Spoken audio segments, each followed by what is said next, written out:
ahead and call this meeting to order. We'll start with the Pledge of Allegiance. Mr. Morales.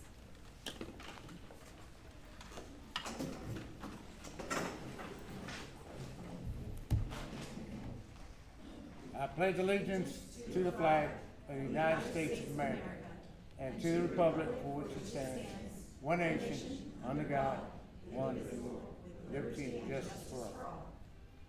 Honor the Texas flag. I pledge allegiance to the Texas, one state, under God, one indivisible. You please bow your heads at this time. Lord, we thank you for the many blessings you have bestowed upon us. We ask you for your guidance and your wisdom as the decisions that we make here will impact the children and community of Navarro. In your name we pray. Amen.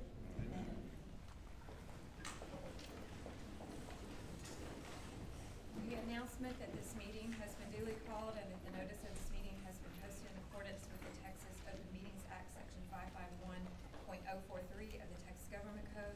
Those present: Clint Scheid, Donna Gilliam, Melissa Sartain, Lacey Gosh, Dan Reinhardt, Renee Rayfeld.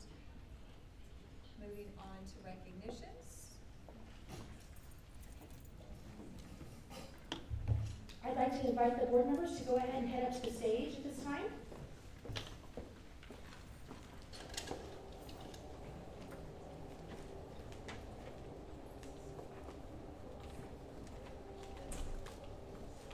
The first group that we're going to recognize tonight are the students that competed in the Guadalupe County Youth Show. We had quite a few students from our district that placed and represented as well.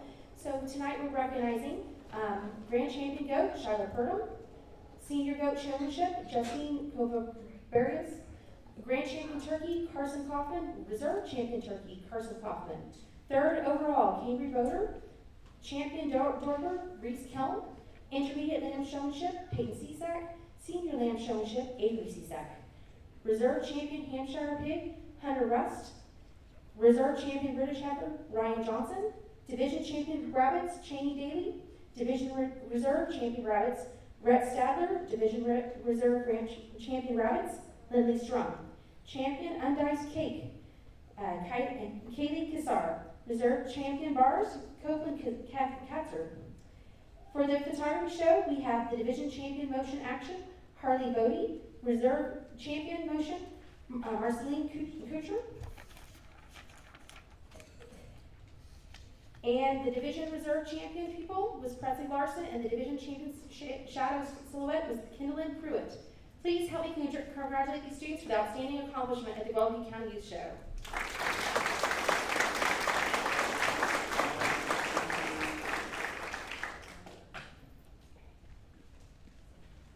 All right, thank you. Congratulations, guys.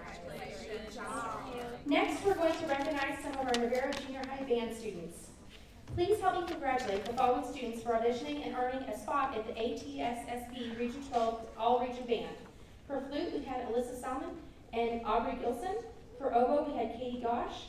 Bassoon was Raylene Weinhagen. Clarinet was Sophia Marquez. And Kira Kay. Trumpet was Andy Soto, Avery Anderson, Hudson Hennessy. For horn, we had Sonia Chen. Trombone was Taylor Manson. Tuba was Corinne Forrester, and runner-up was Dia Go and Jeremiah Rios.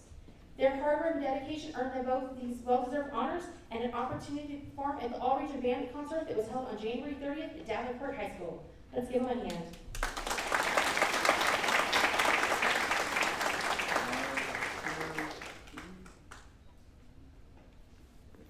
Thank you. Next up, we're going to recognize the high school band state qualifiers. On February 3rd, 2024, several Navarro ISD students competed in the UIL Region 12 solo and ensemble contest. Navarro Panthers were proudly represented at several state qualifiers, including 2 students who qualified for state twice on different instruments. Several younger students earned their first division ratings on Class 2 ensembles, which cannot advance the state, but they've learned a great deal this year and will be ready for Class 1 advance next year. For flute quartet, we had Holly James, Gabby Sossenhagen, Peyton Pearson, Peyton Shemansky. For clarinet choir, we had Ainsley Gilson, Evie Scott, Brooke Brown, Addie Greinke, Sloan Waycaster, Kay Johnston. For brass quartet, we had Sophia Castillo, Kinsey Koenig, Landon Cole, Reed Glenn. For saxophone quartet, we had Bryce Kircher, Lucas Cantrell, Aiden Ditch, and Kay Johnston. And for bassoon trio, we had Jacob Antista and Ava Mazel and Aiden Ditch. Congratulations to these amazing musicians.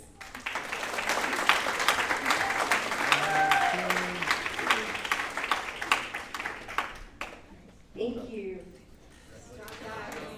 And last but not least, we would like to recognize the Guadalupe Sheriff's Officers and honor School Resource Officer Day.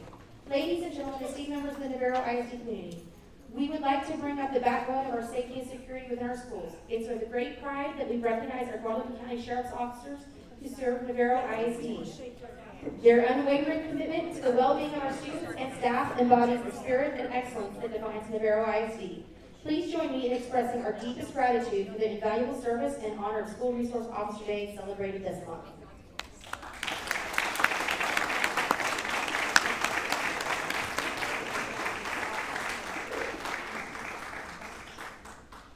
Can y'all sit down?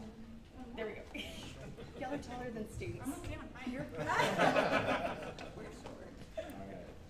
One, two, three. That's working. Thank you so much. Great job, guys. Thank you so very much. much. Thank you very much. Thank you, guys.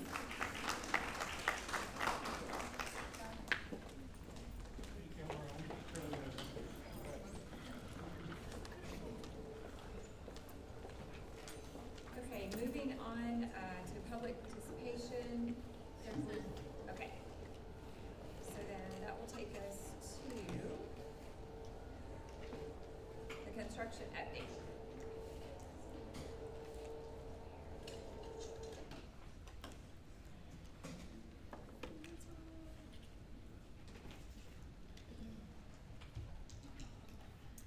Good evening, President Rayfield, members of the board, Mrs. Epley.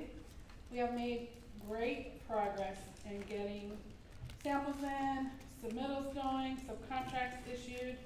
Although we've had a bit of wet and windy weather this past month. And speaking with Bartley Cock, and based on the consistent production, we are on schedule this far.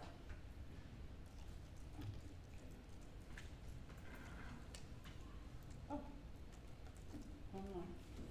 So this is Area A, the first portion of your two-story building. I have it highlighted there on the little left-hand corner of the floor, or the overall floor plan.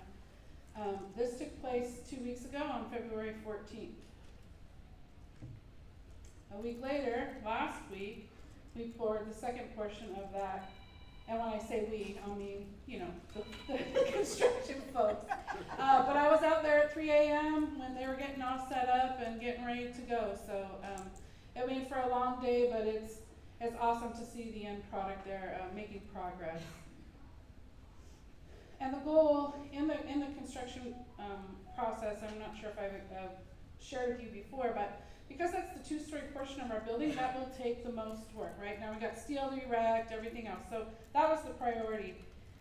That being said, and I think I have a slide to surprise later, but we have steel on site, and the goal is next week to get that going up. So this is the administration portion of the building. We have the stem walls and footings, and I can go out on the job site at 8 o'clock in the morning, and there will just be dirt, and then I go back out at like 2, and it's this, and I'm like, oh my goodness, like it's been really incredible, the progress. This is the other side of the admin portion of the building. So this will be, to the right, will be your future cafeteria, theater, CTE will be right in front of us, and then to the left will be the athletics, the gyms, the locker rooms, the weight room. You can kind of see that little dip there. That's going to be the future auditorium seating. So those kind of things really impress me when I go out and I start seeing actually cuts in. This is going to be your competition gym. It sits 2 foot down from the entrance. Site utilities, again, like I walk the job and there's no holes, and I come back and there's holes and there's pipes later in the afternoon. So we have the sewer to the left, storm drainage in the middle, and on the right side or water lines. Here's more things that happen throughout the day. The conduit there poking up out of the ground in the upper left picture will be for the site lighting. That's all in. It's all, pipes like that are all up and down that back link road, all through where the parking lots will be. The fire hydrants are all up. We've had fire marshal inspections out there. I think we've had 5 fire marshal inspections. To the right, overhead service. GVEC has been phenomenal to work with in this project. So they're chomping at the bit to get our transformers and everything else, and Bartlett Cox's like, hold on, we have too much equipment running everywhere, we don't want to destroy those things, but for the infrastructure for GVEC, we're done. So I'm going to throw back those slides that I showed you last month and the month before. This was August. This was December when we actually started digging. Last month we have January. And here we are today with the concrete there to the right. You got the footings you can see in the admin portion there, kind of in the bottom right. The cutout for the gym, like it's all coming together. So Bartlett Cox, we've been issued the building permit. They're having trouble getting into the city portal, so there's been back and forth conversations. They have a meeting with the city to help them get access to formally upload the plans, because per the city's requirements, a building permit can only be issued to a general contractor. So they're working that through, but fees been paid. We've been told the permit is there and it's ready. They just need to do the final upload for the city to actually release it. Pate Dawson, we had that approval last month, the month before, for the traffic signal design. Well, it's in and it's all approved through TxDOT. Claycomb has issued those drawings to the city because we need to get final approval for the city, but that's pretty amazing in that turnaround time. This next couple of weeks, the goal is to get as much site concrete as we can in. So they've been working really hard at digging out the drive back to Link Road. Our water and sewer applications, so when I put this together for y'all on Friday, I was gonna say, we have applications in the city. Well, this morning we got an email saying, come pick up your water meter. So that, the Bartlett Cox is coordinating with the city on that. For the house relocation, Rawhide told me this morning that they've been informed by the city that there is a moving permit. However, they're waiting to see, the city is waiting to see if a placement permit needs to be issued. So it's just one more hurdle for us. But we have paperwork if they need it, so I'm just waiting for the question of what's needed. We began the process of going through FF&E meetings. We sat down with athletics, ag. We reviewed some theater documents that have come in. So as actual widgets and things that are going to get installed on your campus come in for submittal process and sample review, we're getting together with those departments and saying, hey, this is what you're going to get. What, do you need more information? Do you want additional to it? You know, without, you know, the goal is not to change the contract or the scope of work, but to make sure that everybody understands the end product that they get when the building opens. Do you have anything you want to add, Cody? So yeah, it's definitely an exciting time for that foundation going in, and you know, see the steel go up as the steel goes up.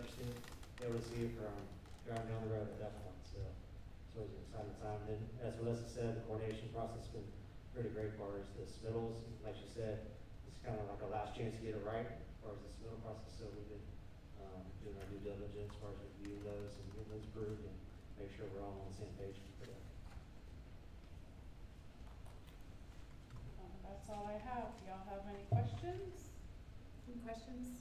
When will it work on 123? That's what I was gonna remind you with Dave Dawson's approval and everything else. The goal is for the summer, but Cody's got some drawings in that still need to be reviewed and approved by the city. But we don't wanna do that work during the school year. Oh, sure. Because it's already been, today I was pulling out and we're seeing those gravel trucks having to take that wide left to come and traffic going. So the goal is to do that during the summer. We just need to get a little oomph behind that one now. Anything else? Thank you. Thank you both. So then that leads us into our discussion items. First up is the GT update.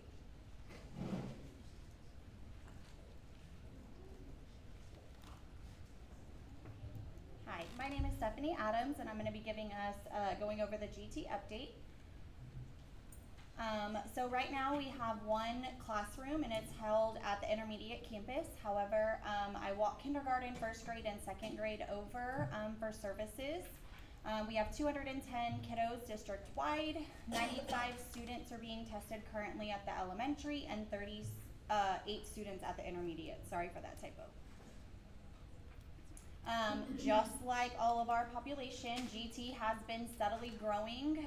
So this is a graph that shows our increase in enrollment per grade level. We did have the largest in our first grade population. You can kind of see all of the different years. So it's no shocker that as we get more students, our GT population grows as well. Here's just another graphic that talks about how we have trained teachers who have their 30 hours of basic GT training so that they can meet the needs of the students when they're in the classroom. And then they also receive pull-out services from me, so we are able to meet the state requirements and make sure that all of our kiddos are served. And then this just has the definition for the goal and the definition of how students are basically qualified.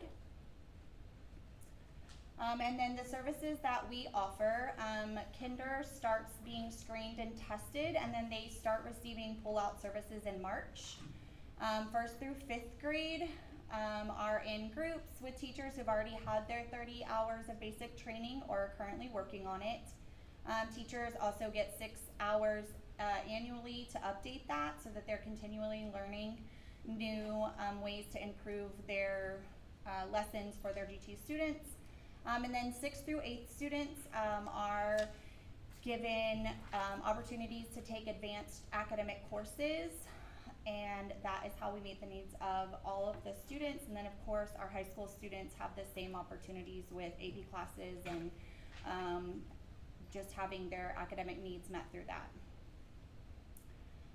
One of the things that I was able to change now, this is my second year doing GT at Navarro, was moving to online testing, really just to match what students get everywhere.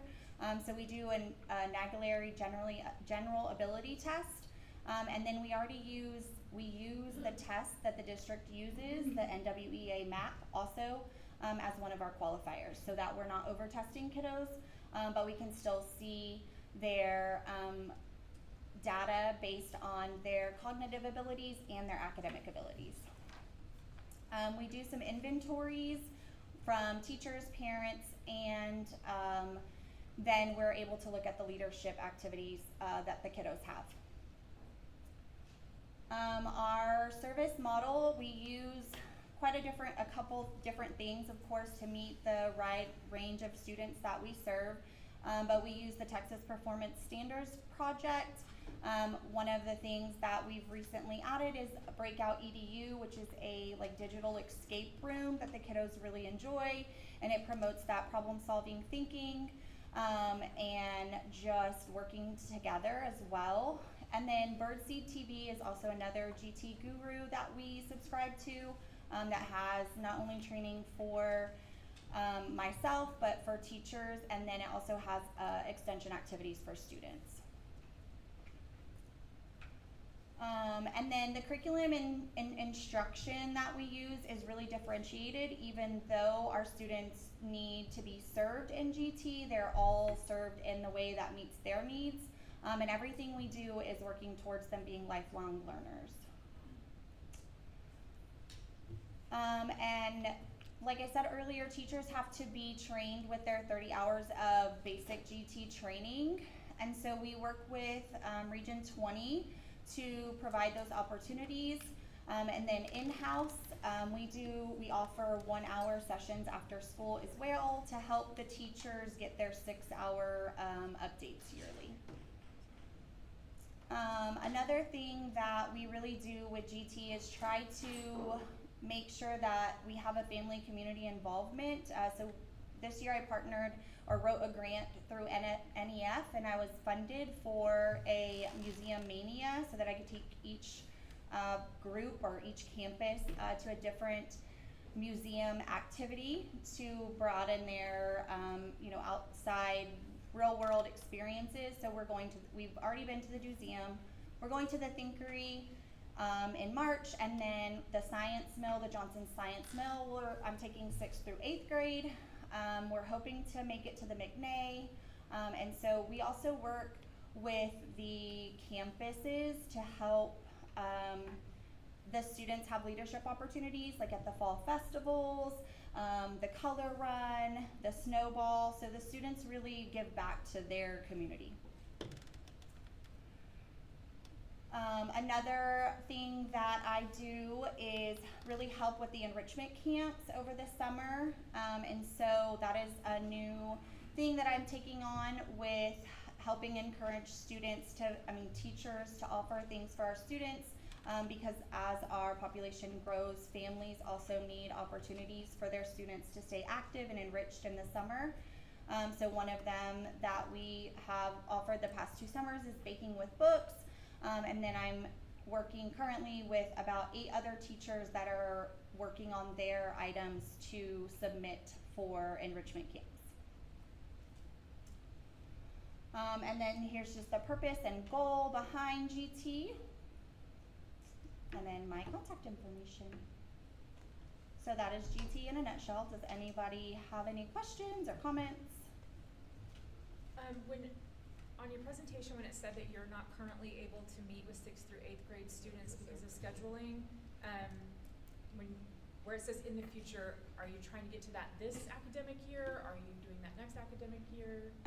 The way that the master schedules were created, there's a conflict with the tutorials at the middle school and the WIN at this campus.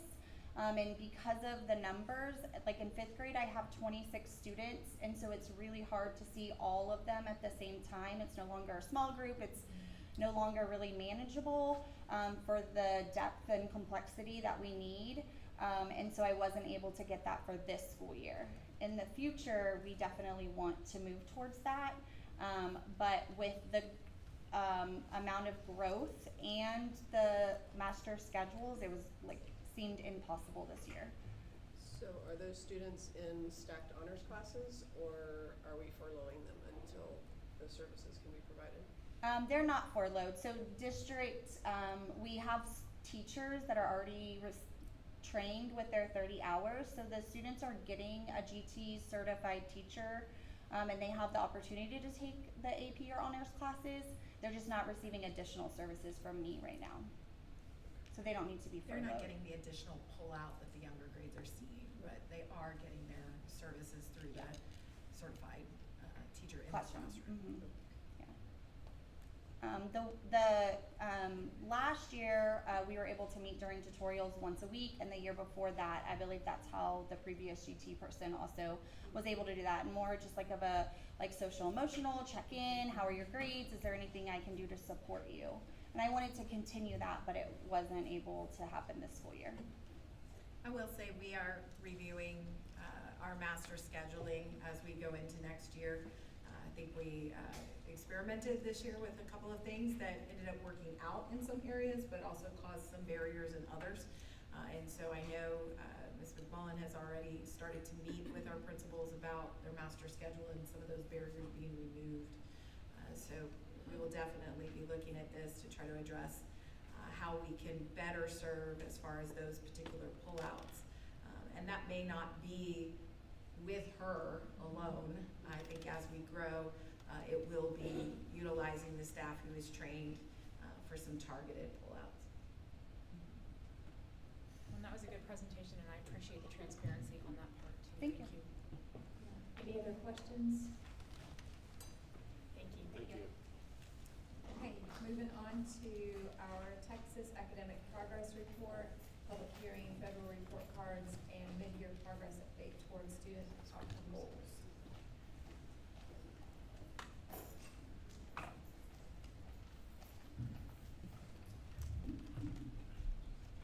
Good evening, President Rayfield, members of the board, and Superintendent Edley.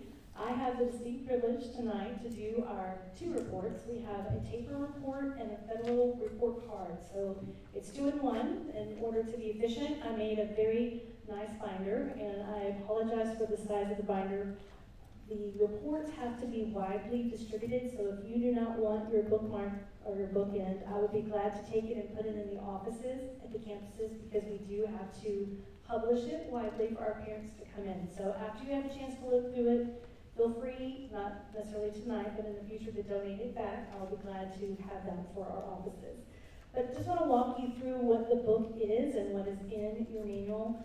The first tab is our accountability overview, and there are some slides. I put 4 to a page just for efficiency of printing. But these are the slides that I thought they were shared in the board update, but when I looked today, I don't. You did, okay. I couldn't see them, so I wanted to make sure you have them. Behind the colored paper, the very first thing that you see in the first section is our district accreditation, and it shows you that in 2022, our first rating at that time was a superior achievement, and then we are accredited, and our current district rating right now is sitting at a B. So that's required of the report. And the second tab behind the next blue section is our progress towards our House Bill 3 goals. And these are our goals where we are targeting our students that take STAR for the first time, 3rd grade, and we are wanting to increase our percentage of students that meet and masters. In the academic world, we are no longer talking about approaching, because for some students, 30% is considered approaching and considerably a passing score. In our books, 30% of a grade level content is not enough. So we're looking at doing a 60% margin is where we want our students to be for meeting. And so these academic scores that you see here for 3rd grade is where we fell in the spring. So we're climbing up to that 60% meets in many categories. I'm really excited to see some progress with our special education. That's one of our target groups. And our emergent bilingual is also one of our target groups. And exceptional things are happening in both of those areas with our leadership. Mathematics is something I'm super excited about, seeing some of our benchmark data right now and the things that we're doing in the classroom.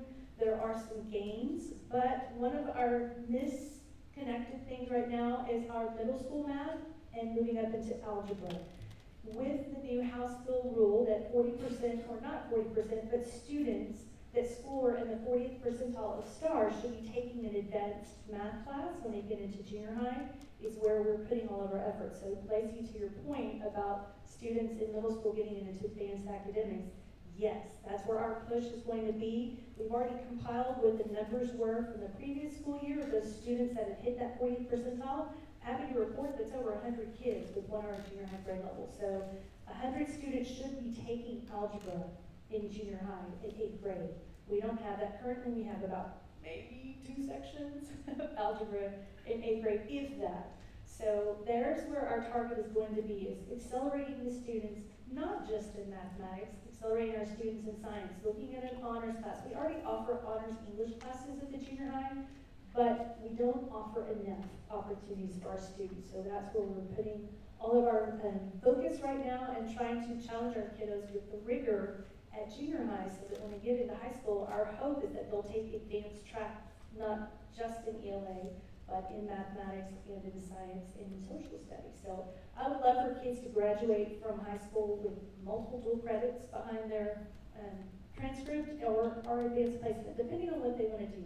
And we've been trying to help in the counseling department let parents know the difference between dual credit and advanced placement and how it helps them. So if they're going to a state school, dual credit's the way to go. If they're going out of state or they're going to a private school, AP might be the way to go. So we're trying to have those conversations with parents as they're doing their course catalog selections, because it's a lot of information.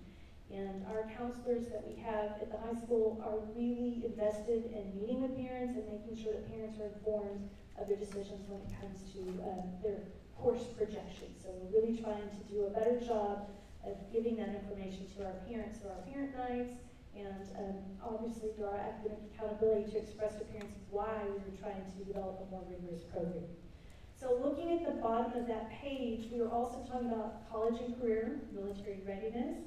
You know the state has moved that bar. They've slid it all the way up to 88%. We were in really good shape at an A before, hitting in the 70s.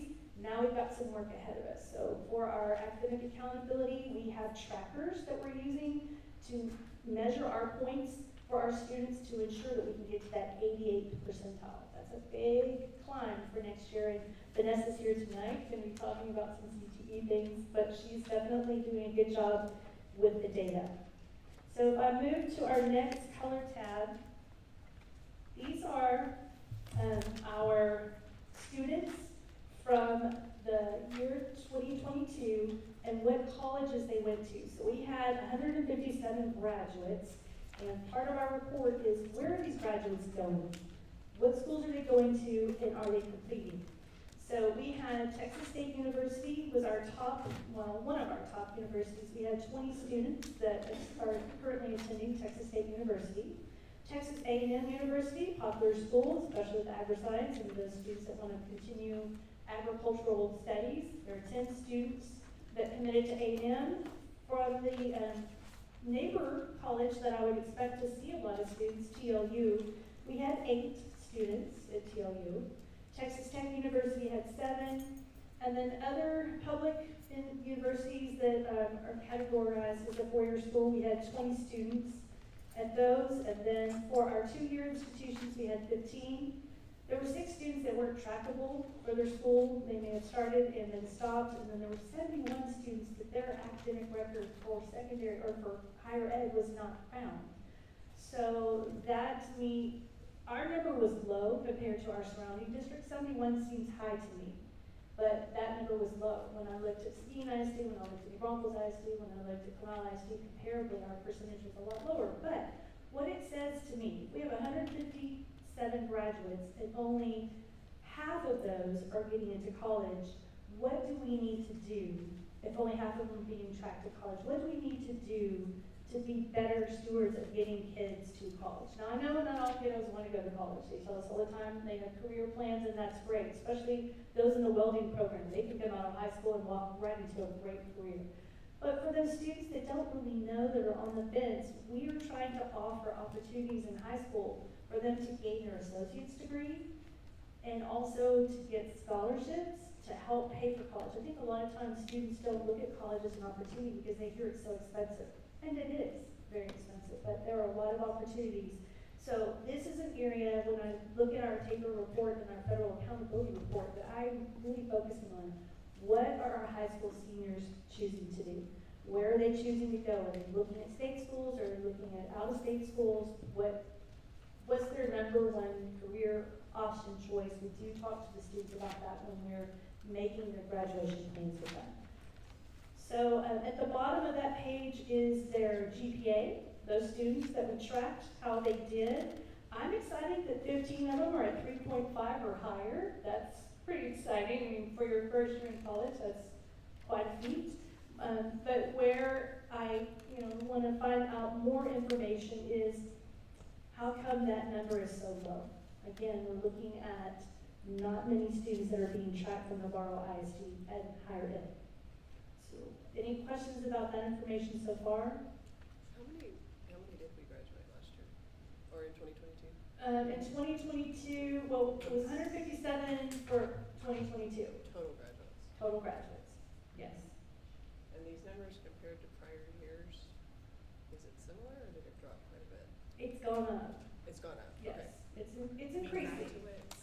The graduates or the rates? The rates. The rates. The rates are increasing. The number of students that are electing to go to a four-year college or the number of students that are completing four-year colleges is increasing. For us? Yes. Okay. Yes. How far did we track?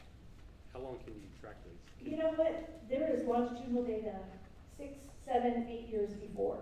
There is I mean, but like after, can we? They track all the way until they graduate. Okay. So higher ed tracks from when they enroll until they drop out, or when they enroll until they graduate. So they track.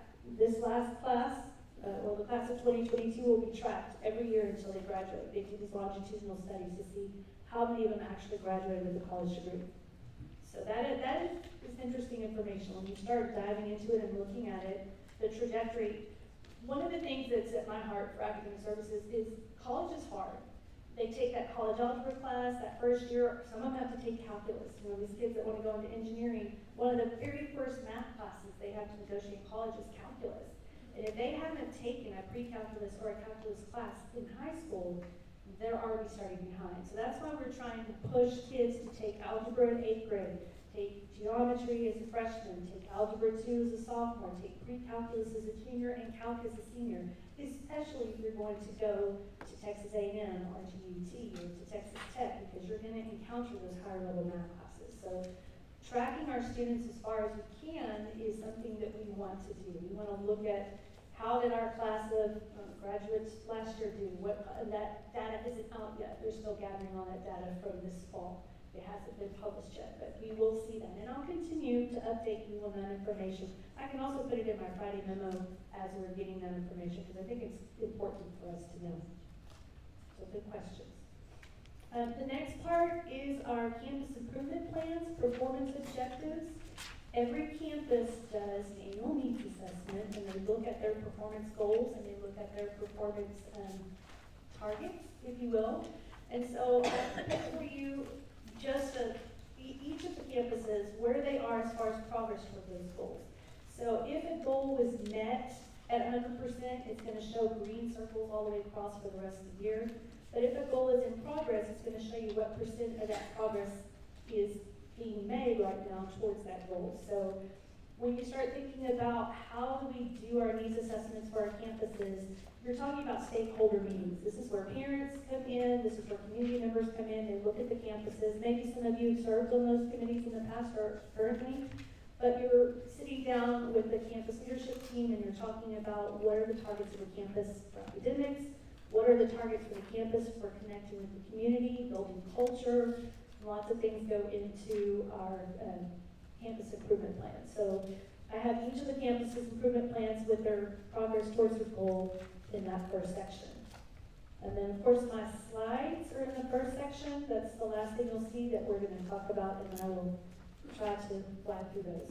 But I do want to go on record and say this is a public hearing, so there is an opportunity for public comment or public questions, and I brought the academic services department with me tonight. If anyone has a specific question about any of our academic services or academic programs, they're in the back. They were told to come tonight, one, for an audience, and two, because I think it's important that they are here to show the support of our academic services department. So I'll look at our slides in just a minute. The next section is the taper reports. This is the part that's required for the public meeting. And the taper report has multiple components. Obviously, there's an annual report. You have the PDF version in your notebook, but the guidelines are going to show you everything that's in this notebook. So you're going to have Payne's financial data. We're required to publish that. That's going to be in your notebook. You're going to have our accreditation status, which we just looked at in the very beginning, the performance objectives, which are the campus improvement plan objectives. We don't have a special education determination status at this time. It was not available when they published this December the 15th. We still don't have that information yet, but I can tell you that in the world of special education, our status is we're in compliance and meeting all of our SPPs. Shannon's here as well, so she can speak to some of that if you have questions. We have to report on violent or criminal incidents within our district. That number is tiny for our district, so it's exciting to see that. We have to report on the post-secondary readiness in the institutions that the students are attending. That was what we just discussed. Our progress towards our House Bill 3 goals, that's what we looked at with 3rd grade, math, reading, and our CCMR. And then of course this is a public hearing 90 days after the December 15th release of the taper report. So accessing our PDF taper report, it will be on our website for parents, and it's also on the website for you. I know I couldn't put everything on a jump drive, but I wanted you to physically see the information too. And again, feel free to donate the book at the end of the month if you prefer. I have to publish the report. Why we publish it, not just on our website. So I do put it at central office. I'll have 2 copies there. And our nice little waiting area that we have now. I love that we have this waiting area. We also have a marquee television that will give information about it, and then we'll have them in our campus offices. If anybody wants to come and review them, they're allowed to do that. But we're also going to send out parent notices in Spanish and in English. And it's a long letter. If I'm a mom and I'm getting this letter, I'm not really sure what all it is. So I put a lot of explanations in there just so they know what these reports are and why we are required to give them. So with that said, we are a Title I district at the elementary, and that is climbing, by the way. That number of students who are considered economically disadvantaged is increasing. It is possible that more than just the elementary will become a title campus. As our numbers hit in the 50% range and climb up to over 60%, Navarro Intermediate could become a title campus, especially since we've moved third grade over. And then Navarro Junior High, that population is seeing an increase as well. Navarro High School is our lowest ECODIS right now, but also climbing. So it's very possible that all campuses could be title campuses, and that means more funding. What percent becomes a Title I? Well, so once you get to 40%, you can call a campus a title campus. We're well past 40%, but then you have to prioritize your campuses. So Laurel's campus right now, the elementary, currently has the highest percentage of economically disadvantaged students, and she's in the top, just under 60%. And 50% at junior high and intermediate, and then low 50% to high 40s at the high school. So that's calculated at fall snapshot. Teens, the last day of October is our snapshot date, and that's when they calculate how many ECODIS students we have. So we submitted that and had some corrections. Paul could talk to you about that. That was a lot of fun. We resubmitted it, so we should be getting what our percentages are for next school year very soon. All right, so behind the page we just discussed, the guidelines, are the actual taper reports. We have a district taper report. We have a campus taper report for each campus. So as you're looking through these, what do the taper reports have in them? Well, they're looking at our academic performance from our 22-23 school year. They're looking at every academic content area that is state tested. So that's third grade reading and math, fourth grade reading and math, fifth grade we add science, reading, math, science. When we get into sixth grade, reading and math, seventh grade, reading and math, eighth grade, for eighth graders, 4 state tests. Reading, math, science, social studies. That's the first year they take the state social studies test. We're doing a lot to impact social studies. I've been bringing to the board that is one of our areas that is a target and a focus. And one of the things that we have to do is align our curriculum and push it down. So I've talked to the elementary and the intermediate campuses about how important it is to work social studies into their instruction. So we purchased the Amplified products, and those are high quality instruction materials that incorporate social studies. So that's helping us to hit our social studies curriculum at the intermediate level right now, and then elementary, we're reading and writing, and we're doing math, and we're trying to put social studies content into the reading and the writing. So then we move into high school. High school has end-of-course exams, algebra for freshmen. We have English 1 for freshmen. We have biology for freshmen. So they take 3 state assessments. Sophomore year, English 2. Some of our students might take biology their sophomore year, depending on what science track they have. But generally, they're not taking algebra as a sophomore unless they've been unsuccessful in algebra as a freshman. So that's not where they would take that test. Then we have a U.S. history test that they could take as a sophomore. Some students take U.S. history their sophomore year. Some take it their junior year. That's their last in-the-course test that they would take. And of course, these taper reports, these state reports are going to have our performance at approaching, at meeting, and at masters for each of those tests. So it's a lot of information. Some highlights are, of course, U.S. history. Our U.S. history scores are some of the highest in the region. There are some graphs in my PowerPoint slideshow that compare us to the district, to the region and the state. One of the areas that, if you look at those slides, one of the areas that is really interesting is fifth grade. Our fifth grade scores if you look at them, there was a huge dip. And so I'm a person that likes to kind of dive a little deeper and find out why. They were second graders when COVID hit. So they went home in March, longest spring break in school history, and they missed half of their second grade year, which is foundational for STAR. So then their third grade year, remember, it was a pieced together school year. Some students were distance learning, some students were homeschooled. They were home, they were getting school, but they weren't really homeschooled. So there were a lot of gaps for that group. So consequently, when they took third grade STAR, there wasn't a 100% participation rate. There weren't a lot of students that were here to take the STAR. They were still disconnected. So looking at their enrollment, it kind of got back to normal when they were fourth graders, but they had such huge academic gaps. I remember that year when the fourth grade teachers were like, I have like 20 different levels of kids in my class. How do I manage this group? What do I do? How do I bring in tier 1, tier 2 supports in the classroom? So that's a group we've been tracking. There's sixth graders now. Mr. Morales, are you here? Can you talk to me about sixth grade this year? What are your challenges? I got you on the spot for a minute there. Academically. Academically, you know, we're behind a little bit, but I don't know that it's completely that we're behind. I think it's a process of adjusting to a middle school campus, having 7 periods, adjusting to 7 different teachers, having homework, having to turn in homework without mom and dad doing it for me, or mom and dad turning it in for me if I told them. Which is a ramification of COVID. So Doing the parents doing the homework for them or with them is a COVID leftover. So I can tell you, sorry, Mr. Ross, I didn't mean to interrupt you. I can tell you that there were students that were mastering content and being exited from special education because they were performing so high. And so the parents were telling us, yes, I'm helping them with that. So I think that is one of our challenges is these students are used to getting extra support for their work, and so that independent learning is harder. So lack of schooling, lack of opportunity, as Ms. Morales said, transition to a new campus, 6th, 7th, and 8th grade. I have 7 periods to negotiate that I have to manage.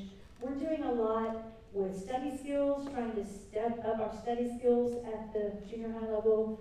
We're trying to step up our tutorial periods at the junior high, so they're more targeted tutorials instead of just a 30-minute break in the day.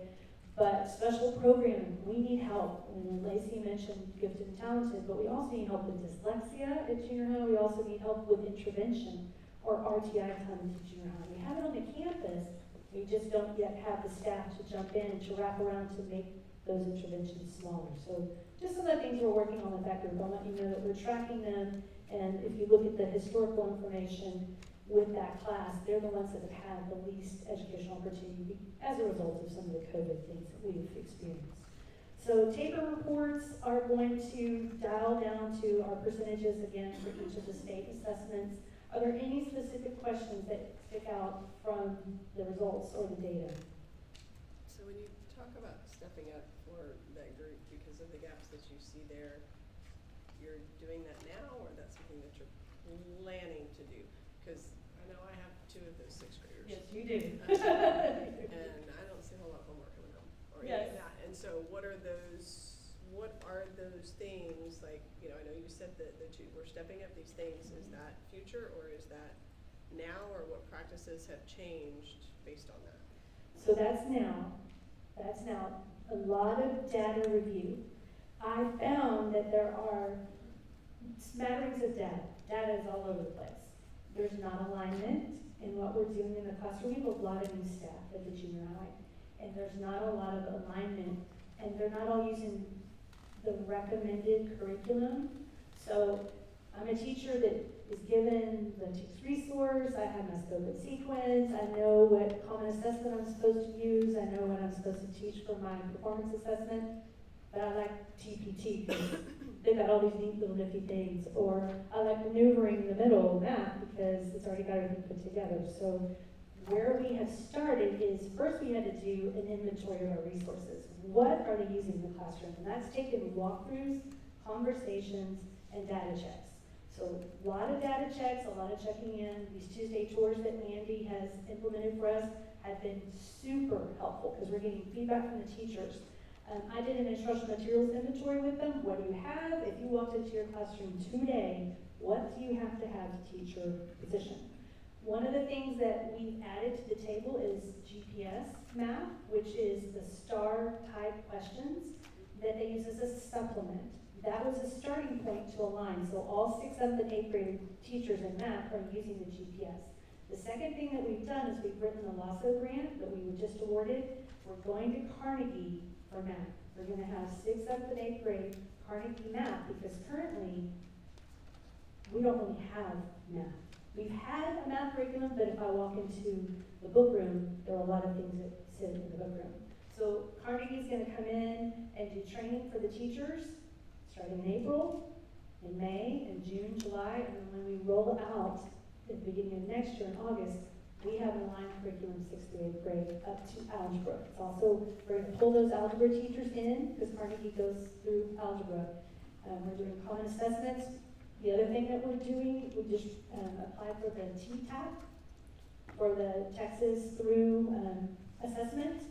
It's, the state of Texas is being asked to pilot a testing system instead of STAR that can look at student growth.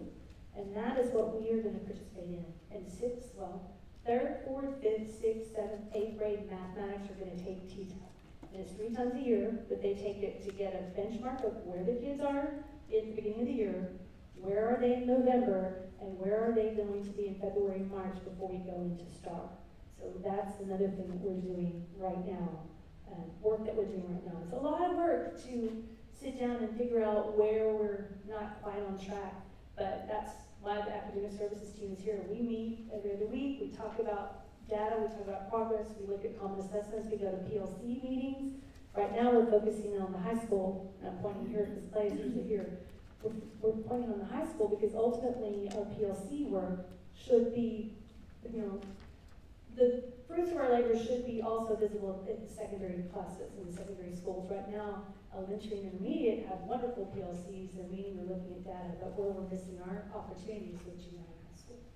So those are some of the things that we are doing. And homework, you see probably a lot of IXL. No. You don't even see IXL? Yeah, so, and I'll just be honest, it doesn't mean to be real warm and fuzzies about the current 6th graders. I think what you're doing is good in terms of maybe what happens next year going forward. I will say on the Carnegie side, the implementation of that is extremely difficult and it is very cumbersome. And Yes. It's great though when you do it right. Right. It's great. And Carnegie is great. Yes. The only ask I would have, I'd like in a Friday or something more information about the structure of how we did our LASSO grant. Because I know so many of them require different school numbers and a complete change of the campus. And I don't recall, you may have given it and I didn't see No, it. our grant does not require that, so. Okay, but I would will just like some more absolutely information update you. about how our LASSO is structured, but I'm glad to hear that you're going with the Carnegie on that piece. Yes. But thank you for answering and I appreciate what you're trying to do. Thank you. I will tell you that is on our March board agenda, the LASSO. I'll walk you through everything that we're doing with our LASSO grant, what it's going to fund and what those pieces. We're going to try to fit it in, but there's a lot on your agenda. So I said, can we push it to March so that we can have time to talk about that as well. This was enough of a bear, and then we've got calendar still ahead of us. So just wanted to make sure that I give you good information on the LASSO too. We're so excited. Not all the districts that applied received that grant. And so it's one of the few. We also have that AP computer science that came with it. And so we'll be talking to you about that as well. Mr. Bellevue is going to be the person that's teaching that and giving the training for that. So there's another advanced placement course that our kids will get to take. And all kids can take AP computer science. They don't have to just be in the P-Tech pathway or in the tech pathway. It's a good class for kiddos that want to fill a gap. Take an elective, an AP class is a good option. So moving through, I know there's a lot of information. Can I ask one thing? Yes, sir. So with 4th grade doing so well, like in reading and math, are they tracking to stay plateaued? Is that going to be the line, So ideally? Let's talk about 4th grade, because it gets me super excited. They piloted Amplify for me. That was the group that said, we'll try it. Wendy, we heard it's a good product, let's try it. So 4th grade has been using it. This is their 3rd year. So the first year we piloted it, they got to use the instructional materials for 1 semester. I just slowly and kind of put it in front of them and said, for the spring, these are the things I want you to do to dive into them. Well, they got hooked. They're like, okay, we're gonna get it next year, and I said, yeah. So fourth grade got it fully that following year, and then this is their second full year of implementation. So Michelle can speak to this. Those teachers have really embraced those HQIM, which are the high quality instructional materials, and that's when we expanded it. So now we're using it 3rd, 4th, and 5th grade, 6th, 7th, and 8th grade. They have it. They're a little more resistant in 6th, 7th, and 8th grade, but we're working on it. And then next year we're going to push down to K1 and 2. So we'll have amplified products aligned to K through 8. And that's all been through the work of the grant. The grant's paid for all of those instructional materials, $120,000 per year that we haven't had to use from our budget. And also because it's considered an H2IM at the state level, we'll recover funding for using it. $40 a student. Right now, possibly $60 a student for printing costs that will come back to us. So when we've been talking about deficit budgets, moving to that product is not only impacting accountability, it's also helping with our budget. Because I'm watching instructional material costs, and I would tell you I'm worried. We're trying to pare it down as much as we can. That's a good question.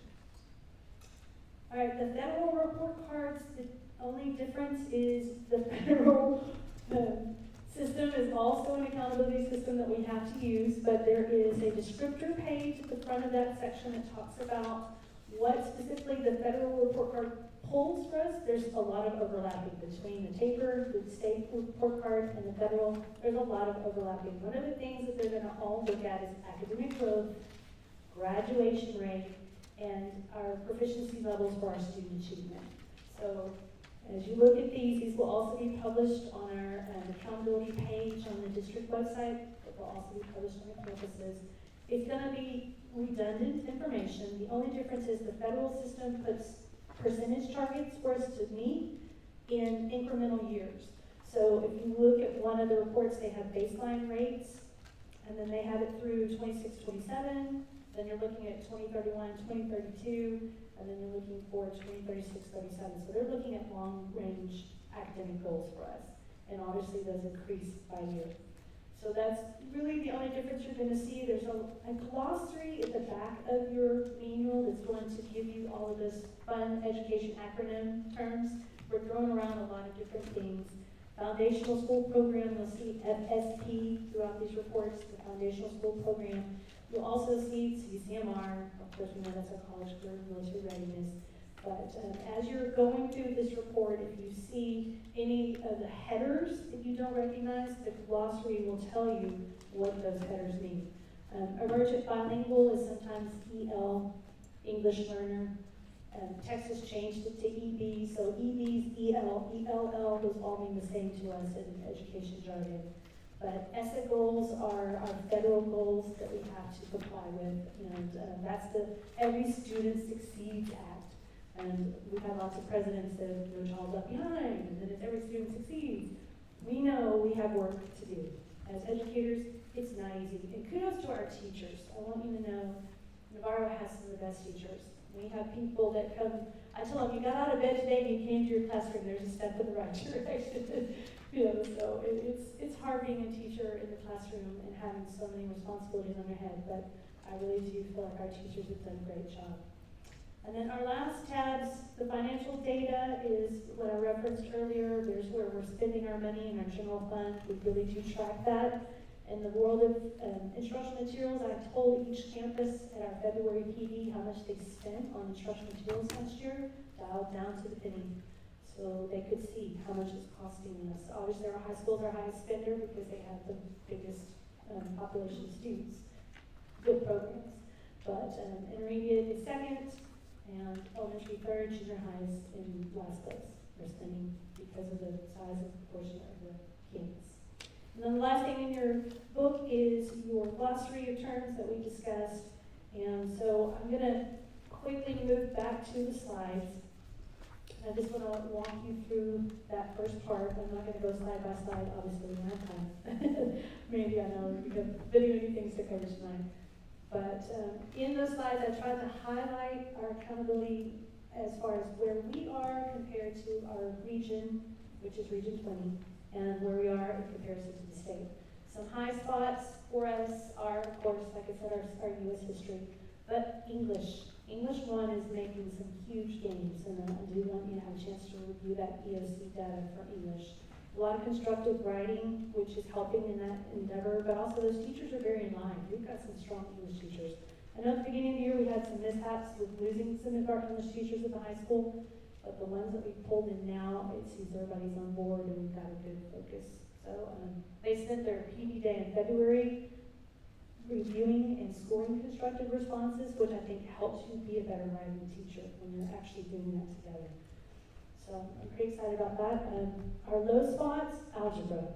Algebra is one of our low spots. We are really struggling with algebra. We're trying to align our curriculum. We're trying to align our teaching practices. There's some resistance because, there's people who've done it always one way, and so we're looking at different ways of teaching algebra. So if we can get 100 of our students in 8th grade to take algebra, that will bring about some of the changing too with the programming. Another area, again, is 8th grade social studies, and we've already gotten a good curriculum with Loman, and he's coming in and meeting with the teachers individually, sitting down with them, going through their teaks, showing them where their teaks are weak. Their teaching of the teaks might be needing to be amped up or improved, and showing them where their strong spots are, and then they're kind of talking about ways to supplement that with the curriculum. So I'm pretty excited about what we're doing with social studies. And then I'm super excited about the LASA grant. It's going to help us with our mathematics endeavors and also with our ELA endeavors. We're still trying to work on our phonics at the elementary. Laurel and I have been discussing what they're using and how that's going. We had Saxon for a very long time, and now we tried Haggerty this year, and it's not completely meeting our needs. So we're really going to jump in with Amplify to supplement with some of that. And my instructional services team behind me, or academic services team, has been helping in that endeavor too. So a lot of information. Thank you for your patience with me. Again, I appreciate all that you do because I feel like the board has been very supportive in our processes and in our goals. And I hope you will ask questions. If you have questions, feel free to reach out to me. I'm trying to put stuff in my Friday memo as much as I can, give you information there.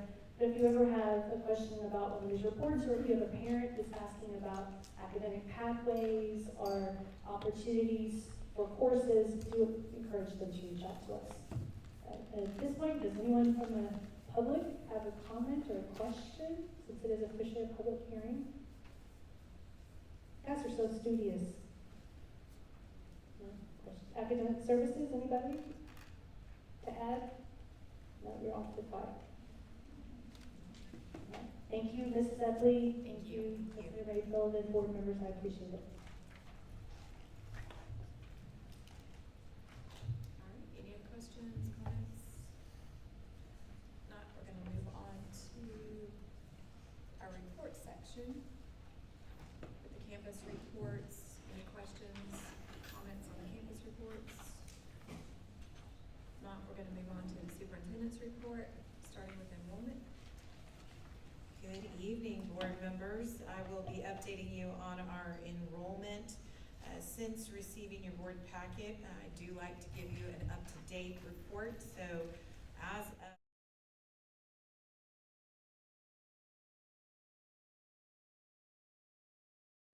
10 new students arriving at the intermediate, 8 new students reporting to the junior high. We have seen a reduction in our high school students by 16. So we are seeing growth continue, certainly, in our younger grades. And we are at the 94.29% attendance rate, which I know Paul and I like to see, because when you're budgeting and you're staying at that percentage rate, you are doing good work. We want to commend our teachers for getting kids in school, and we have made attendance a focus. If you're out, you're missing out.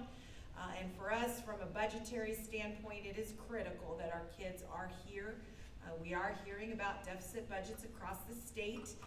Part of that is coming from the fact that we still have districts in the state who are high-achieving districts still not seeing kids return and seeing attendance rates at 87%. So I'm very happy that we are seeing an attendance rate of 94.29%. but I sure would like to get back up to the 95, 96 percentile. So we are currently at 2,464 students in Navarro, so the growth does continue. I do want to highlight our calendar of events. Tomorrow we have a fantastic event that is engaging 600 plus people, and that is our reading restaurant. So we have lots of folks showing up tomorrow at Navarro Elementary, 4:45 to 6:30, to experience our kids reading. So we're certainly excited about that. I know Laurel is planning for that, and we'll have opportunity to share information about the bond with a large number of people in our community.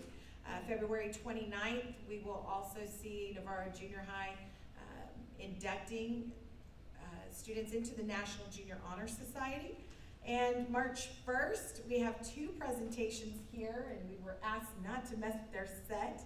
As a former drama teacher, I know what that means. So please feel free to come out. There is a 6 o'clock p.m. and 7:15 p.m. presentation of the intermediate Zombies the Musical. So super excited about that, and I believe they are sold out at 6 o'clock p.m. So make sure that you go and see that QR code and get your ticket for the 7:15 performance. We do have track meets. We have a FAFSA night on the 5th. And another track meet on the 7th, student early release on the 8th as we head to spring break from the 11th through the 15th. We do have an athletic booster club meeting on the 11th, another track meet on the 23rd, a PTO meeting, and I was at the elementary PTO meeting before this meeting. They'll have that on the 25th, and then our school board meeting again on the 25th. I did want to speak with you about a bond update from the last time that we met. I have been presenting to various groups and will continue to do that.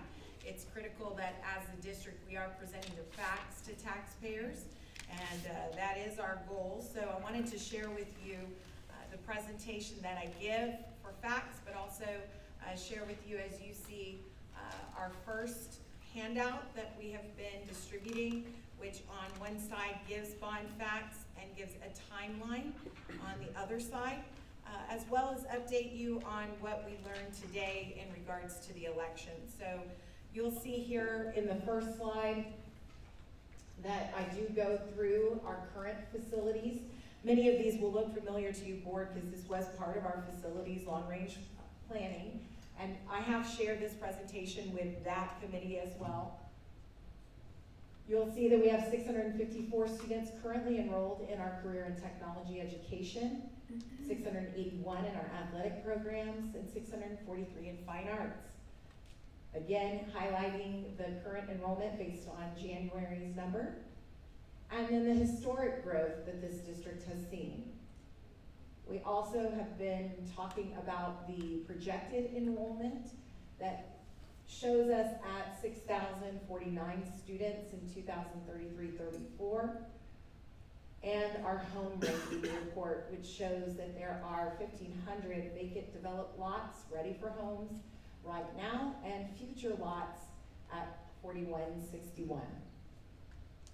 We also talk through the active developments, what's future as far as developments. And we talk about the process in which the Long Range Master Planning Committee looked at pros and cons of managing growth in the coming years. You remember that January 24th, you called for a bond of $120 million for an election to be held on May 4th. And we go through each of the propositions, talking first about growth and reinvestment, and then the 2 propositions that encompass the high school athletics complex. Again, going over the law and why they are separated the way that they are. We also go over school finance at its most basic level to try to help people understand how their tax rate will be impacted. That is a discussion about M&O and INS, and we relate that to their own personal finances. And then talk about our M&O budget, and as you know, salaries and benefits are the #1 use of that particular budget. We also talk about that you cannot have teacher salaries out of bond funds. We also address possible maximum tax rate impact for our taxpayers. And you can see here that we've divided that out by the average home price of $390,000. Talking about how we would stagger the release of those bonds, going to 46 cents and then 50 cents, and the monthly impact for a home that is valued at $390. Also recognizing that your home may be valued at less, which would be a lesser impact, or more, which would be more impact. We also talk about the required ballot language that says this is a property tax increase for these three propositions.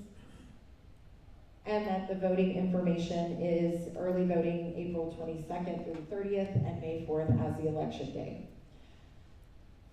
I want to thank Celeste and Paul, our bond counsel, who have been reviewing all of our materials.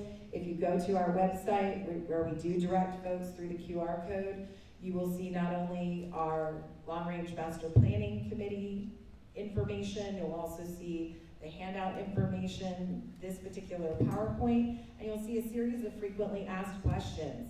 We also have a Google form for anyone who has a question. They can submit that to the form. We'll research the answer and then publish it back out to the website. So we have full transparency with taxpayers and are providing them the facts. We're also going to be following up with social media, and that will give us some Friday messages that we will be posting Did You Knows on Fridays so that people will have new information each week. I did want to share with you our information center. We will have pull-up information centers that we will have in each of our campuses. The little grayed out material right there on the left will be where there's a pocket with our latest handout of information. And again, our QR code is available for more information. This is our current handout, which goes over everything that I just shared in our presentation. And then again, the bond timeline that talks about not only early voting and the election day, but if the bond were to pass, when construction would begin. Again, I am starting my tour of bond presentations. We have already spoken with the high school and the junior high faculty. We'll be presenting to the elementary and the intermediate in March. I have been talking to the elementary PTO. I also met with the Seguin Chamber of Commerce. The chamber did pass a unanimous resolution to support the bond, and did also set up meetings for the Lions Club, our intermediate PTO. And then we have a fantastic event. I can't wait to meet with folks, talk with folks, learn a lot about their experiences in Navarro, with a reunion event for the class of 1949 through 1986. And so I'll be meeting with them and talking about the bond as well. So we're going to continue to talk about the bond and facts from the bond with our HOAs, with booster clubs and organizations, and continue to go on our fact tour.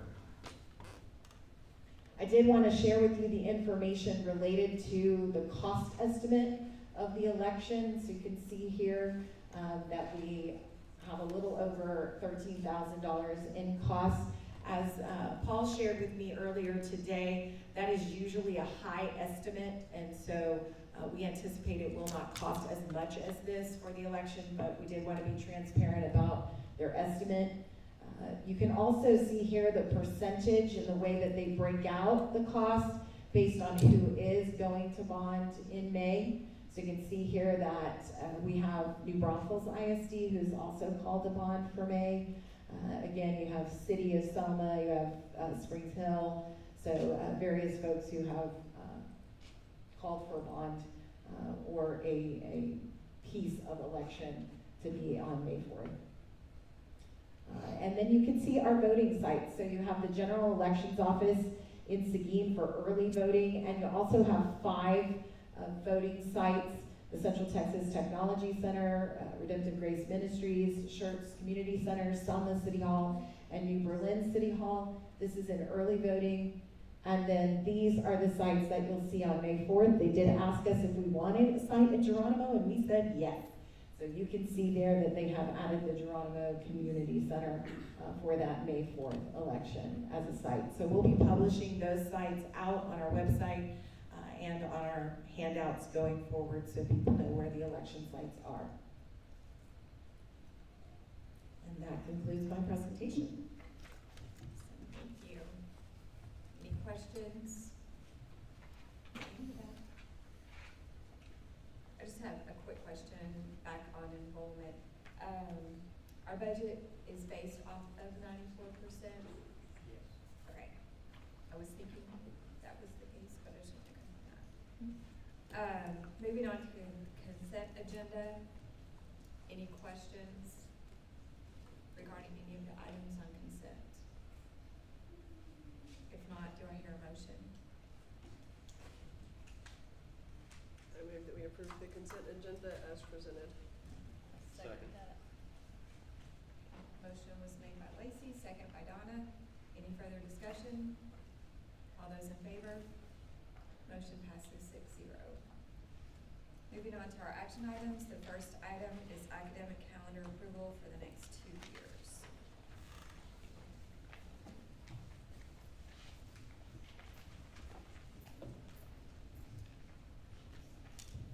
There is a purple folder on your table that has our academic calendar information. This is a labor of love. We get together with our DEIC, our District Educational Improvement Committee, and we start talking about the calendar in the fall. And then we have an official meeting in January where we get community input from surveys. We have almost 400 comments sent to us, 377 to be exact, about the calendar. And the calendar is a driving force, of course, for many things, but our community really has expressed an interest in some of our calendars. So there's some non-negotiables when it comes to our calendar, and we try to honor those non-negotiables. But one thing that came to light this year that we are able to do with the calendar that I wanted to point out is our Veterans Day. There is a group in our community that has asked us if we could have Veterans Day off. This next school year, Veterans Day is on a Monday, and we don't typically do our big Veterans Day assembly on a Monday. We typically do that on a Friday. So for the next school year, we're going to do our Veterans Assembly on Friday, November the 8th, and then we've added Veterans Day as a holiday for Monday the 11th. That was one of the main changes from our previous year's calendars.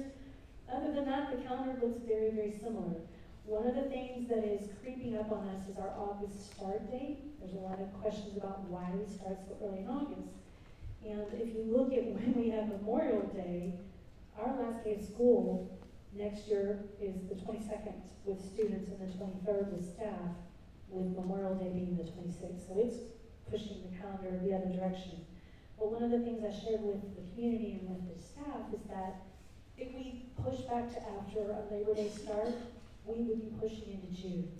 We would have to, in order to meet our 187 contract days, we have to push down in the end. Or we take only 3 days at Thanksgiving and only a week at Christmas. So we have to give and take our days in places. So there is an informational sheet that has the calendar planning information. We have to ensure that our calendar has 75,600 instructional minutes. Our school day, our full day is 455 instructional minutes. Generally, school districts have 420. So we are already 35 minutes above the average school. And the reason we have that is we put into our campuses a structured tutorial time. It's called WIN at the intermediate, What I Need time, and it's tutorials at the high school and the junior high. And that happens in the day. And that was to meet House Bill 4545, which is now House Bill 1416, instructional time for students to get tutorials that are outside of their class time. They can't be in the class. So 455 minutes are our instructional day. Our early release day minutes are 315. Our PD days are 390 minutes, and those count as instructional minutes. One of the requirements that came last year is we had to designate 10 non-business days. This is when public information requests can come across, so you'll see those outlined in the calendar examples with the red box. Those days are designated as our non-business days. We will not process public information requests in those days. And so that is something that is different. We have 3 professional development days on our calendars that are proposed for next year, both option A and option B, one in October, one in January, one in February. Our total instructional minutes for our calendar are going to be different next year because there's one other subtle change. The secondary campuses have asked for early release on finals, which is a common practice in many of our surrounding districts. So we're going to take 1 day extra as an early release. So they're going to have just a few minutes less on their calendar for junior high and high school than the elementary and the intermediate. And that day is in December and in May. You'll see December the 19th specifically. May 21st will be early release for secondary campuses 6 through 12 for finals. So if you look at the voting that happened, we're very close. The calendars A and B for 24-25, the difference between the two is spring break. Parents are like, what is our main difference? The main difference is spring break. One is earlier, obviously. The other one is the later week of March, and the majority of the input that came back to us was UIL is better aligned with the later spring break.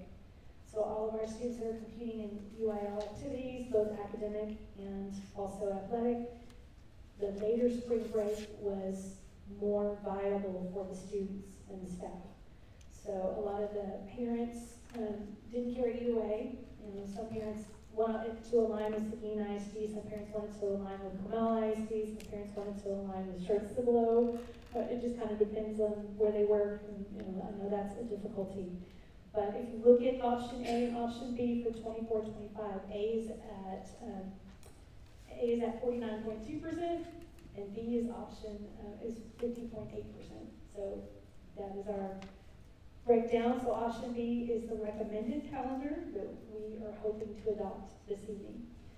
Then one of the things that we've done as part of our long-range planning is a 2-year calendar. Many of our surrounding districts do that. They publish their calendar multiple years out so that you can do long-range planning when it comes to some of our community events that our community has asked that we be sure to be off for. We already know when our county fair dates are. We already know when some of the UIL events are going to take place. So for 25-26, there was a little bit more in favor of, again, option B. Option B is at 55.7%, and option A for 25-26 is at 44.3%. One of the things that I included in the packet that I presented to the board is some of the comments and the feedback from the community. Some of our comments are very, very helpful. You know, when parents start talking to us about their needs in the community and the needs for their families, I was appreciative that they gave us information about our work days. They gave us information about our early release days. They gave us information about how we group some of our holidays. So I gave you some of that information in the comment section. Honestly, I didn't include all 377 comments in there. It would have been multiple pages, but I definitely wanted you to see that some of the things later spring break works better for UIL academics and one-act play. The secondary schools should have early release after each final day. We do, because Wednesday they only take 1 final of their final exam week. Thursday is when they're going to take 3 finals. They're going to be out early. Friday they're going to take their other 3 finals. They'll be out early. That was already scheduled. So we were able to accommodate that. One of the things that we're working on in-house is our teachers who have kids in the district. What happens with their students when there's a early release? You know, do these students go to that campus? Do these students go to a tutorial? So we're working on that internally to make sure that we can support our staff members. We do have students in the district that don't have possibly childcare on the days that we offer our early releases. So having a chance to look at the calendar, options A and B for 24-25 and options A and B for 25-26, what questions do you have? I have a question about the minutes. So all of our campuses begin at 7:55 in the morning and they all run through instructional time until 3:30? No. Currently there's a 10-minute difference between the campuses. Okay, so how are you getting 455 minutes for all campuses? Because it's usually based on your minutes are usually based on your campus with the lowest number of minutes.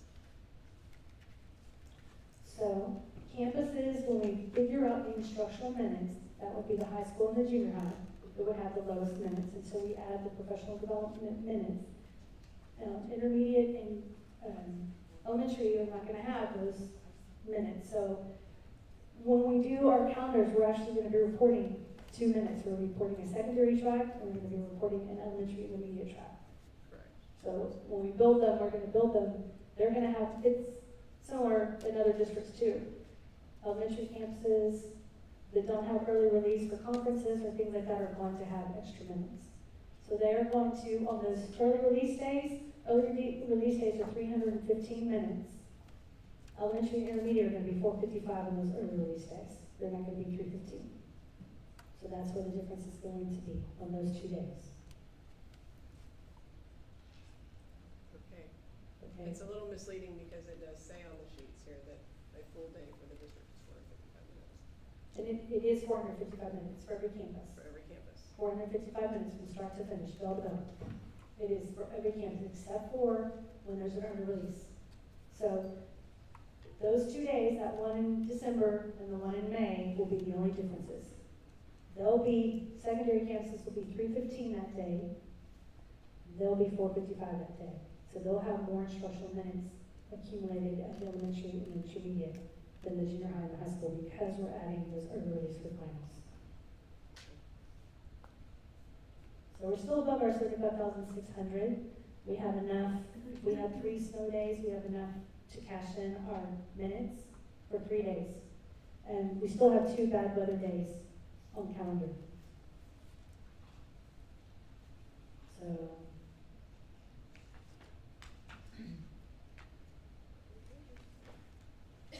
Other questions are not answered? Maybe you're looking at me. No, I just noting, she's still thinking, so I was checking to see if we had an additional question. Do want to note that we are currently in discussion about staggered times. Yes. This has come back up again, predominantly because due to the lack of drivers, we are essentially running a modified 2-tier system. We're having to bring the buses back to pick up kids we couldn't take because we don't have the drivers. So we've revisited the concept of staggered start, and we are looking at what those times would mean. We would need approximately an hour between the release of elementary and intermediate to then come back and pick up junior high and high.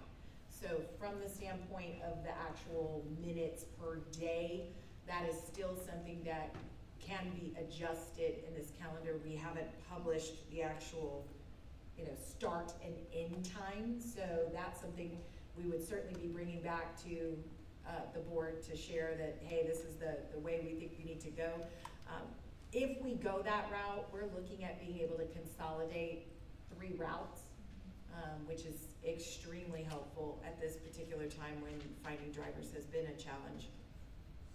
But we are discussing what that looks like for our families, what it looks like for supervision, how we would manage extracurriculars. So our first level was really the logistics of the travel itself with staff, and then what that looked like from campus to campus. We have a meeting this Friday where we're bringing in extracurricular, we're bringing in food service, we're bringing in kind of that next layer of what does that look like if we were ultimately going to go to that. And so I think to your concerns, we are not voting on minutes today from a start and stop time of the calendar. We're looking at days knowing that to reach the minutes we need, it has to add up correctly per each day. Yes, So ma'am.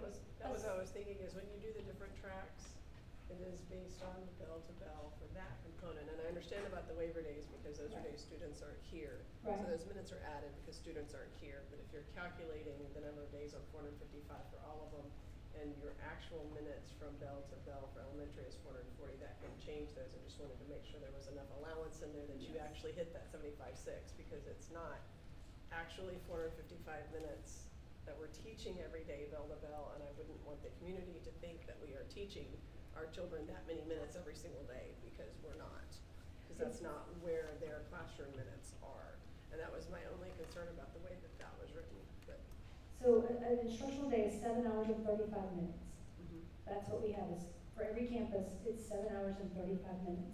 Obviously, 30 minutes of that 7 hours and 35 is their lunch. Correct. The rest of the That's why I time- asked about when we started the day. Yeah, the rest of the time is instructional, so 7 hours and 5 minutes every day is in a classroom. On all the campuses. On all the every single campus is 7 hours and 35 minutes, whether they start at 7:55 or 8:05. Even when we stagger our times, when we were sitting with Brittany and going through this, I said 7 hours and 35 minutes is what every campus has to be. No matter when we start, if we start at 8:30, we're gonna add 7 hours and 35 minutes. If we start at 7, we're gonna add 7 hours and 35 minutes. So that's what I should have said earlier, sorry. I take the point now, but every campus is a 7 hour and 35 minute campus of instruction. 30 minutes of that is They lunch. used to not be, and that's why I Yeah. was like. Yeah, Yeah. no, I think Exact these number. are debates, I have yet to work through a calendar where this doesn't come up. The Sure. switch to the minutes makes it incredibly complicated. And so it is incredibly important that we calculate again, review again. There are districts who start the year and realize they have not hit that mark and have to change mid-year and tell parents, hey, we have to add 5 more minutes to the school day. That is not where we want to be. We want to be transparent from the get-go and be very, very clear. And so double checking, triple checking, sending it to many people to look at is definitely our goal. And so again, as we look at the potential of staggered times, we'll be looking at that again as well. Yes. And we have typically been over. I mean, we've usually had a cushion. We, Yeah. we still do. So- We have a Yeah. cushion this year. If we close for a full week next week, we could still not have to make that up. We Right, have plenty of minutes, and it came after COVID. We increased that time of our school day yeah. to add that tutorial period, which has been helpful, definitely, giving us some intervention time. But it has cushioned us by a lot. We do, even now. And next year too, we'll have the same thing. But we will never be in the deficit of minutes unless we close for 2 or 3 weeks, which is unlikely. But knock on wood. At that point, I wouldn't be asking for a waiver, I promise you I that. know, I know, nobody It's not thought gonna- COVID was coming either, so we had swine flu before that. Right. Yes. So, I would ask that we adopt a calendar. The action item that I presented is that the options that were voted on with the most percentage, even though it wasn't a high percentage, would be the options to adopt. And then as we develop a staggered start time, or if that is something that we will do, then we would communicate what the start and stop times would be with 7 hours and 35 minutes to each instructional day. I do have a question about spring break.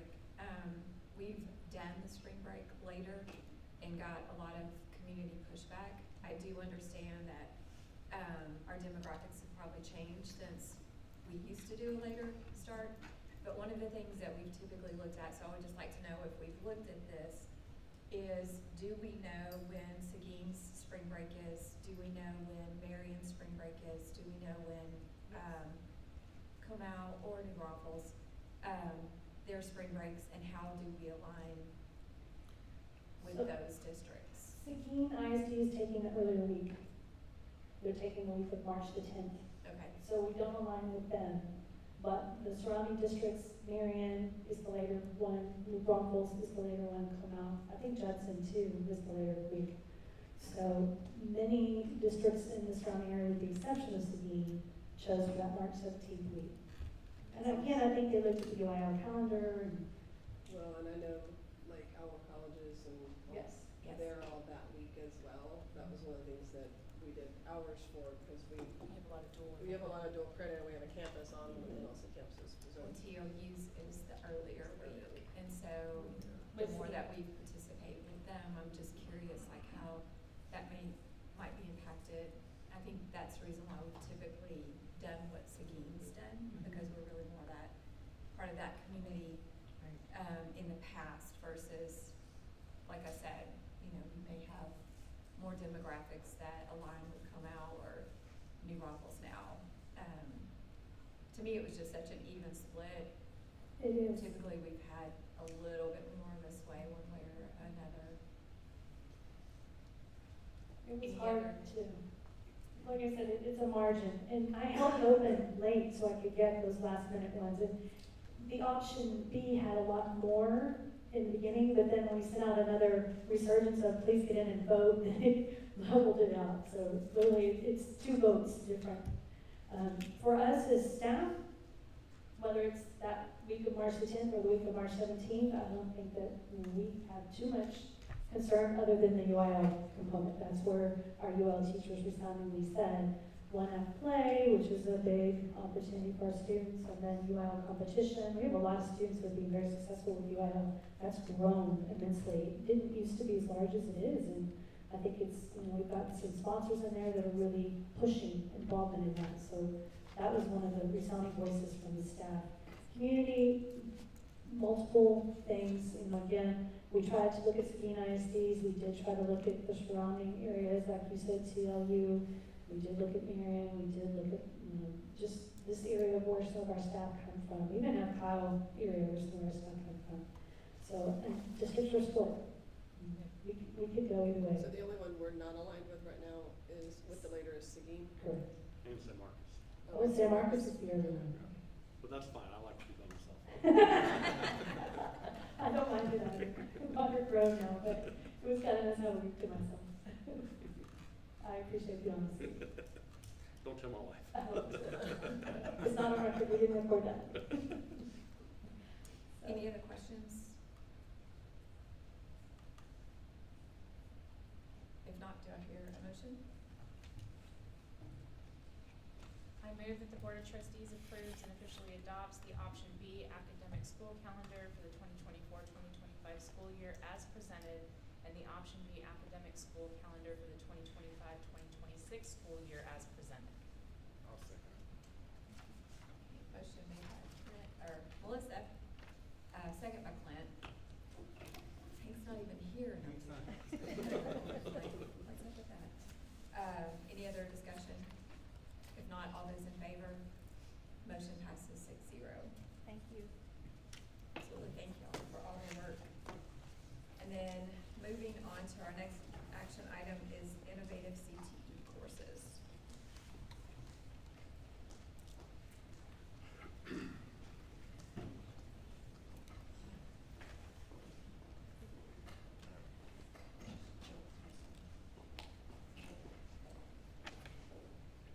Good evening. Yes.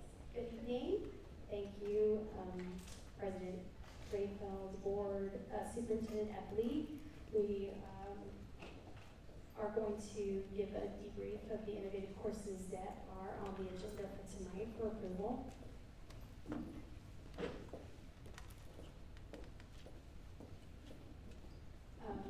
And this, I'm sorry, let me go back. There. So of course, being the CT director and Ms. Lloyd, I'm sorry to introduce you. Superintendent, super special education director. So we have 2 different areas. They're CTE, all CTE courses, but they're 2 different types. There's career development and the CTE courses for programs of study. And as you know, innovative courses need to be approved by the board. They are skills and competencies that are not on in our regular traditional TEKS. A lot of the innovative courses eventually become TEKS courses over time, and that's why they're innovative. And we're going to give you our justification. So for career development courses, I'm going to hand it over to Ms. Boyd. Good evening, everybody. So we are presenting 2 courses here, General Employability Skills and Student-to-Industry Connection. These would mainly be for our students within the Life Skills Department, and what that's going to do for them is build greater capacity to move into the 18-plus program, and it's going to focus on behavior and academic and social-emotional capacity to increase those employability skills. We'd be solely phasing out the local credits and giving them more opportunities for state credit, which would help them earn the foundational high school program. And it would focus on work skills, mentoring, networking, and a lot of those behavior areas to just build employability. Oh, and both of those are the elective credit of 1 and weighted at 1. These can also be offered to our general ed population as well. That's why it's going to be one course. It's not considered a modified course. And the CTE courses for programs of study, I apologize for the heading, it says for development courses, but these are the CTE courses for programs of study.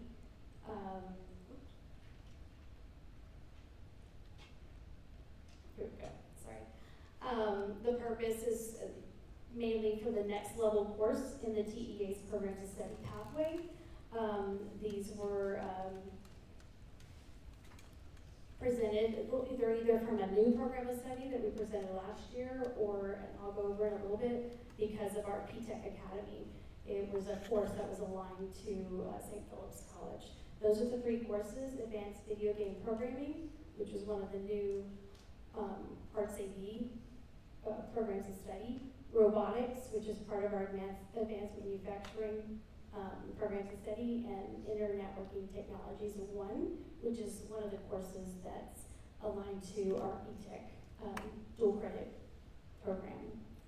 So as you can see, the Advanced Video Game Programming is the level 3 course of that video game design program of study.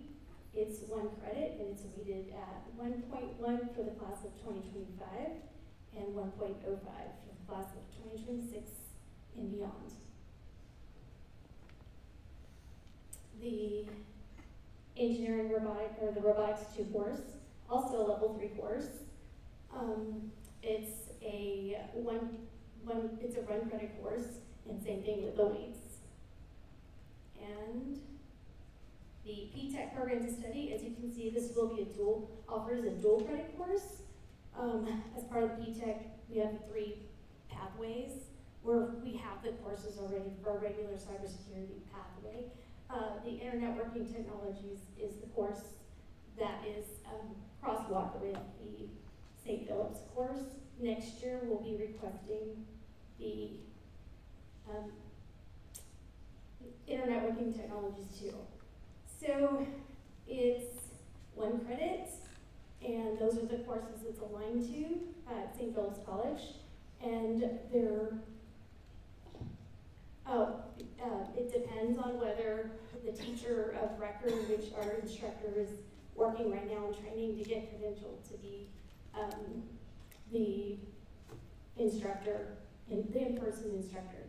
So those are the weighted, the grade level weights. So, the grade weights. So if he's, if it's an online course, it's weighted at 0. If he's the instructor, in-person instructor, next year, and he completes all the credentials, they'll be weighted at 1.1. So they don't get any credit if it's online? It's they'll get a credit. The GPA weight is correct. He's actually in training right now for some of those courses. And this is the course we'll be requesting next year. Any questions on the innovative courses? So is the policy changing between 25 and 26 to That's what I was the gonna ask multiplier? Or why is the multiplier changing between for the other 2 courses? So it's a 1.10 until 2025, then it drops to a 1.05. Did we change policy, or are we going to change policy, or why did it drop? From what I was told, I think it was a couple of years ago that the weights changed. And that's where it's phased in now? Yes, Okay. it's a phase in, that's we're okay. phasing in, phasing out, correct. It's a cohort that it would affect, okay. Yes. Yes. I couldn't remember if that was the break, the break or whatever. Gotcha, okay. Yes.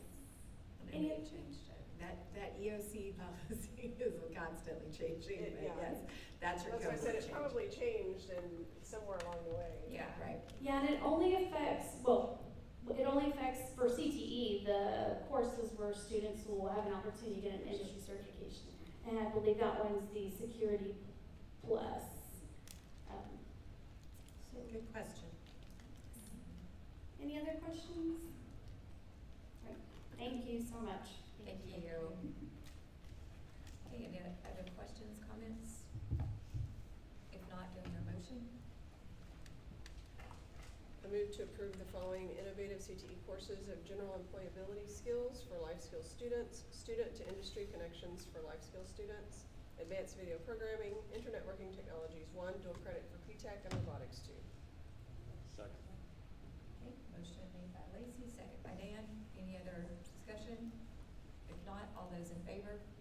Motion passes 6-0. The board may go into closed session pursuant to Texas Government Code Section 551.074 to discuss the duties of the superintendent, pursuant to Texas Government Code Section 551.074 to discuss the employment, resignations of professional personnel to include teachers and other professionals, pursuant to Texas Government Code Section 551.072 to deliberate the purchase, exchange, lease, or value of real property. Any related action will be taken in open session. So it is 8:15 and we will adjourn into closed.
minutes ago and I look and it's like blinking and I'm like, oh, it's still paused. Oops. So, That's okay. at that point I pushed play. That's all good. We'll work together, we'll figure it out. Yeah, I'm not worried. It's crazy. We have it on video. Yeah, we'll watch it. All the action stuff and all that, like, it was on here. Okay, yeah, good. Okay. It is 9:49, and we're back in. Open session. Do I hear a motion? I move that the board authorize the superintendent to execute a real estate contract in a form substantially similar to the form presented by administration and pursuant to any and all other terms discussed in closed session. Second. Motion made by Melissa, second by Lacey. Any further discussion? All those in favor? Motion passes 6-0. And with that, we will adjourn at 9:50. All right.